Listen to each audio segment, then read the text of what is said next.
দেখো দুপুরবেলায় যখন একটু কাজ বাজ ছেড়ে রোদে বসি না, দেখো হাতগুলো পুরো ঠান্ডা হয়ে গেছে, বাসনটা মেজে আসলাম সবেই, এখন একটু রোদ্রে বসলাম তো কিছু একটু মাখা মাখা খেতে ইচ্ছা করছে, কিন্তু কি মাখা করব, আমার কাছে তো কোনো টক ফলই নেই, তো যে যে ফল রয়েছে সেগুলোই নিয়ে এসেছি। দেখো কমলা লেবু আর কুল, আর দেখো এই কুলটাকে দেখো কি সুন্দর লাল না, দেখতে খুব সুন্দর লাগছে।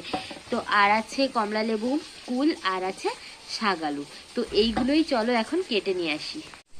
ফলগুলো কেটে নিয়ে চলে এসেছি, দেখো একদম সুন্দর করে পিস পিস করে কেটে নিয়ে এসেছি। এবার চলো এটাতে কি কি দিই তোমাদের দেখাচ্ছি। তো দেখো এই যে এর উপরে কিন্তু আমি বিট নুনটা ছড়িয়ে নিয়ে এসেছি, আর এই যে একটা পুরো গোটা কাঁচা লঙ্কা নিয়ে এসেছি, এটাকে পুরো একদম ভেঙে দিয়ে দেবো। আর এটাতে দেবো এই দেখো জলজিরা। আমার কিন্তু যে কোনো মাখাতে আমি এরকম জলজিরা দিয়ে খেতে খুব ভালো লাগে। তো দিয়ে এবার এটাকে আচ্ছা করে মাখাবো, দেখো কতটা সুন্দর লাগছে। আসলে আমার একটু ঠান্ডা লেগেছে, তারপরেও খাচ্ছি, কারণ শীত ঠান্ডা লাগলে না একটু ঝাল ঝাল কিছু ভালো লাগে। তো মাখা করে নিলাম। তো চলো এবার প্রথমে কমলা লেবুর টুকরোটাই মুখে দেওয়া যাক, দারুণ লাগছে।